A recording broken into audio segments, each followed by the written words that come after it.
좋은 어떤 예산이 잡혀 있으면 그 예산 가지고 토대가 될 수 있는 오픈 소스는 정부가 만드는 소스는 완전히 오픈해야 되는 거죠. 완전히 오픈하는 거예요. 그러니까 그런 거에 정부는 자꾸 집중을 하고요. 그 소스를 가지고 활성화시키는 어떤 프로젝트들을 좀 지원해 준다면 그걸 가지고 상용화했을 때 저는 그거를 꼭 오픈하거나 그러지는 않아도 상관없다고 봅니다. 다만 남들이 쓸 수 있게까지는 해줘야 되겠죠. 그러니까 예를 들면 오브젝트는 줘도, 그러니까 모듈 타입의 바이너리 파일은 줘도 그 바이너리에 API들을 줄 수 있으면 그 쓸 수 있고 계속 활성화되는 건 전혀 문제가 없거든요. 그러니까 그런 식의 어떤 가이드라인을 정부 쪽도 좀 마련해주고, 그렇게 되면은 당연히 기업체 입장에서는 누군가 잘 만들어놨으니까 다시 또 그걸 이용할 거잖아요. 그러니까 그런 식의 좀 선순환 구조가 됐으면 좋겠고요.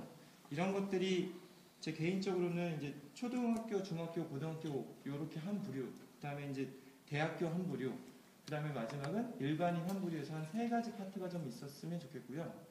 초중고 같은 경우는 당연히 이제 교양에 공개 소프트웨어라는 게 여러분들이 쓰고 있는 주변에 뭐 요새는 대부분 다 게임기나 스마트폰들은 아이들도 잘 쓰거든요. 그러니까 그런 것들부터 어떤 교양부터, 또는 이제 요새는 그 초등학생들이 특별활동 시간에 그 로봇 공부하는 그런 그 과외 활동이 좀 있습니다. 그리고 그 고등학교 입시에서도 로봇에 무슨 뭐 경연대회에서 상을 받으면 어디 그 들어갈 때 가산점이 있는 걸로 제가 알고 있어요. 그러니까 그런 식으로 좀 연계를 해서 아까도 말씀드렸지만 활성화시킬 때는 도움이 되거나 재미있거나 둘 중에 하나니까 로봇 관련된 것들을 오픈소스 기반으로 진행하든지, 아니면 꼭 로봇이 아니라 뭐 DMB 플레이어를 만들거나 MP3 플레이어 만드는 어떤 키트를 만들어서 교육을 시키면 당연히 학생들은 그 뭔가 조립해가면서 뭔가 하는 거니까 납땜을 시킬 수는 없잖아요. 그러니까 조립형으로 만들어서 하다 보면 내가 만든 게 이게 오픈소스나 그런 거 기반으로 만드는 거래, 이렇게 되면 어렸을 때부터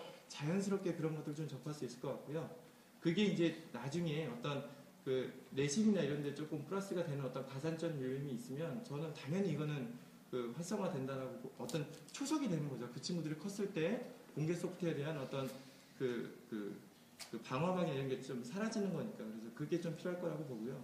대학생들은 이제 동아리방 차원에서 지원하기는 사실 좀 어려운 게, 아까 이제 그때도 동아리에서 한번 나오셨지만, 동아리에 있다가도 분명히 또 그 활동 잘 못하시고 꿀꿀 흩어지는 경우가 많을 것 같아요. 그래서 차라리 저는 동아리방이 아니라 프로젝트 방이나 뭐 이런 식으로 해가지고, 프로젝트 단위로 꼭 동아리가 아니더라도 이 프로젝트가 있으면 어떤 사람이든 와서 그 방에서 프로젝트를 하고 그 결과물을 가지고 경진대회에 나간다든지 하는 이런 것들을 좀 도와주는 제도가 좀 있었으면 좋겠고요. 그게 나중에 1인 기업 창업이나 아니면 뭐 취업 같은 데에서도, 사실은 제가 취업 그 세미나를 가서 학생들한테 제가 설명을 해줄 때도 토익 같은 거 점수는 700점 이상이면 솔직히 잘 안 봅니다. 그러니까 그냥 안 보는 데도 많아요. 근데 뭘 보냐면, 뭐 예를 들면 이 친구가 어떤 경진대회에서 입상을 했다, 이런 것들 사실은 굉장히 이력서에서 메리트가 되는 거거든요. 그러니까 그런 것들을 좀 대학생 차원에서 좀 지원해 주는 게 좋을 것 같고, 일반인들은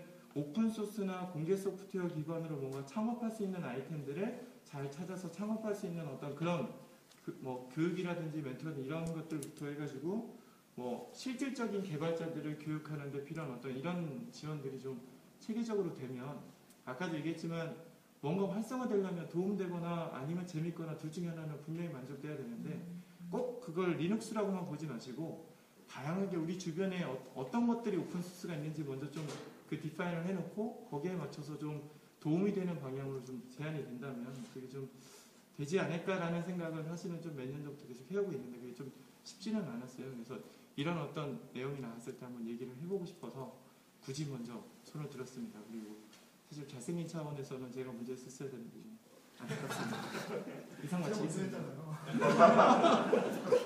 예, 이상 마치겠습니다. 갑자기 잘생긴 사람이 이야기 길게 잘해주고, 토론이니까 이야기를 듣고 나서 뭐 부연 설명을 한다든가 아니면 반대 의견을 낸다든가 그럴 수 있습니다. 그런 의견이 있으시면 바로 이렇게 내용이 있으면 저한테 설명해 주시면 바로 이야기할 수 있는 기회를 드리도록 하겠습니다. 그 다음 질문. 예. 예, 저는 오페이DSP라는 개발자 사이트를 커뮤니티를 운영하고 있고요. 이번에 다음 주 토요일 날 여기 5층에서 10주년 커뮤니티 기념 10주년 기념 세미나를 하게 됩니다. 박수 한번 쳐주시죠. 오픈소스를 위해서 그 열심히 노력하는 사람들은 박수를 쳐줘야 된다고 생각을 하고요. 뭔가 보상이 없으면 그게 거기에 매진해서 일을 하는 사람들이 당장 생계에 쫓기게 되고 그다음에 어렵게 되거든요. 그래서 그 사람들이 얻을 수 있는 게 물론 이름 명성은 되게 많이 얻었어요. 저도 명함을 딱 로고를 보면서 깜짝 놀라면서 여기 운영 관계자냐니까 제가 운영하고 있습니다 그러면 이렇게 생기셨네요. 잘생겼어요.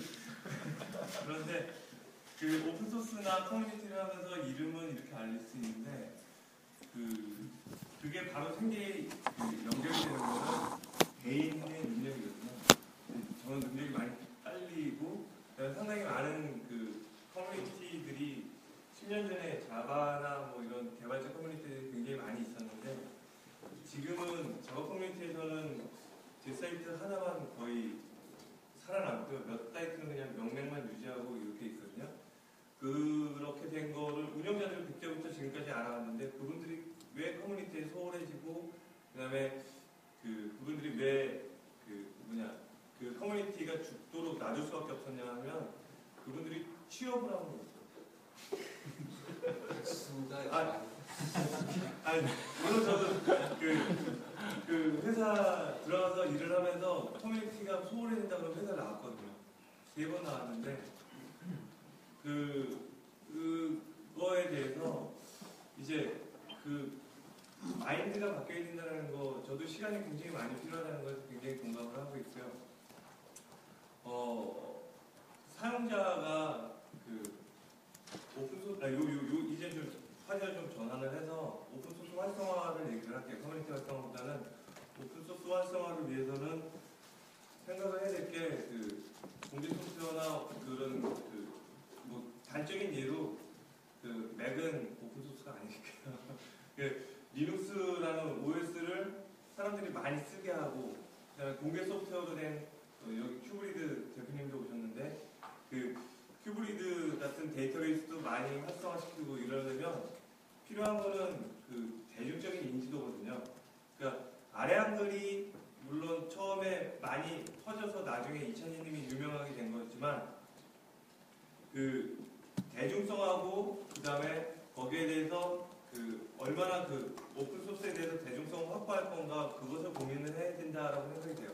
개발자는 1%도 안 돼요. 우리나라 인구의 개발자가 5천만 인구에 500만의 개발자가 안 돼요. 맞나요? 50만도 안 돼요. 제가 생각할 때는. 그런 개발자들이 물론 오픈소스를 만들고 이렇게 하고 있지만 기존에 나와 있는 그런 소스들이 활성화되기 위해서는 뭔가 좀 자생적으로 치고 나가는 소스들 말고 다른 것들도 이렇게 키우고 싶다고 하면 대중성을 확보할 수 있는 게 필요하고 여러 가지 오픈소스 제품들이 있겠지만 그걸 추상화시켜서 오픈소스라고 딱 하나의 카테고리를 만든다 그러면 이 카테고리에 홍보대사를 만들었으면 좋겠어요. 아이유 그래서 아이유가 개발자 오빠들 지원합니다 그러면 근데 아이유 이제 6월달에 개발자 커뮤니티 자바 개발자 커뮤니티가 6월 19일날 일요일날 열리거든요. 근데 아이유를 모시려고 했더니 한 3시간 모시는데 3,500만 원이 들어요. 그러니까 대중성을 확보한다면 그만큼 굉장히 많은 돈이 든다는 거죠. 근데 그렇게 캠페인 몇 번 해드리고 걸스데이 같이 좀 걸스데이 미나를 요새 좋아하는데요. 아직 뜨지 않은 그런 때하고 해서 상당히 구체적이신데요.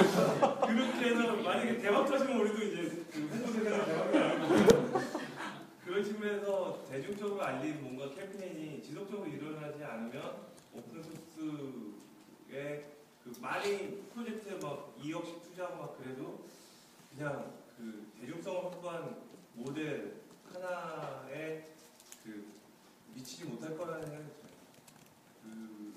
그게 하나고요. 그 다음에 또 하나는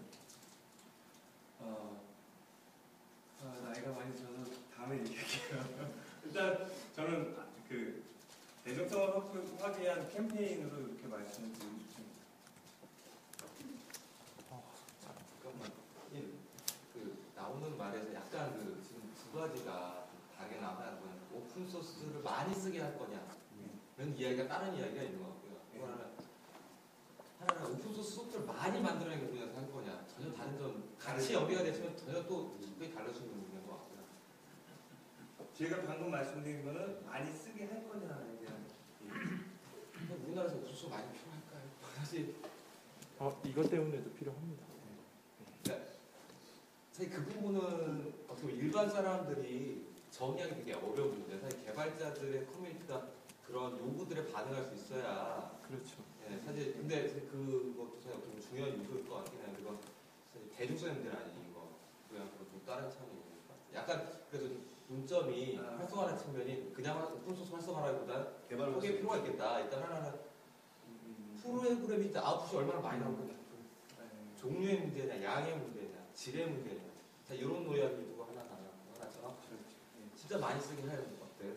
이 부분도 하나의 또 그냥 시간을 얘기할 수 있을 것 같아요. 네, 맞습니다. 근데 오늘 주된 얘기, 그러니까 저희 그 모임은 아까 누가 얘기하셨더라? 저희는 지금 민원이 그러니까 지금 여기 계신 분 중에 IT 개발에 종사하는 분도 있고 IT 관련 회사에서 일하는 분들도 있고 전혀 관련 없는 분도 있어요. 그냥 단순 유저로서 이렇게 참석하는 분들도 계시니 그래서 그 두 가지가 같이 나올 수밖에 없는 부분입니다. 영환님 같은 경우에는 개발자적인 입장이 당연히 그쪽으로 나오는 거고요. 좀 이따가 이제 또 사용자 입장으로서 이렇게 얘기할 수 있는 분을 제가 또 이야기를 한번 들어보기로 하고요. 그 다음으로 이제 이렇게 기업을 하시는 사업으로 하시는 큐브리드 정 대표님이 또 저랑 또 굉장히 또 이렇게 가깝게 지내고 또 저희 그 우부투 커뮤니티도 많이 함께해 주시고 도움도 많이 주십니다. 근데 그리고 또 오픈소스 관련된 이런 여러 모임에도 많이 참석하시는데 또 사업하시는 것 차원에서 또 사실 오픈 DB가 이렇게 더 많이 사용될 때 더더욱 이 장점도 많고 저는 그런 걸 느끼는데 여러 가지 측면으로 한번 좀 이야기 좀. 예, 안녕하세요. 저 큐브리드의 정재호입니다. 좀 전에 저기 허광남 운영자님께서 아마 굉장히 실질적인 말씀을 좀 하시는 것 같아요. 생리라는 키워드가 있습니다. 사실 이제 오늘 넥타임에 보시면 저밖에 없어요. 뭐 기업에 오신 분들 많이 계시겠지만, 저는 사실 오픈소스를 가지고 사업을 하는 사람입니다. 사업, 비즈니스를 하는 사람이고요. 저는 어떤 생각을 하고 있냐면은 지금의 어떤 공유 경제, 그러니까 내가 만든 거를 오픈소스 어떤 라이센스 채택해서 누구나 쓸 수 있게끔 하는 공유의 경제. 거기에는 이제 키워드가 사용이라는 관점이 있는데 저는 그 공유 경제가 협업 경제로 가야 된다고 보고 있거든요. 우리나라 같은 경우는. 협업 경제는 뭐냐면은 생산과 비즈니스라는 키워드가 들어가요.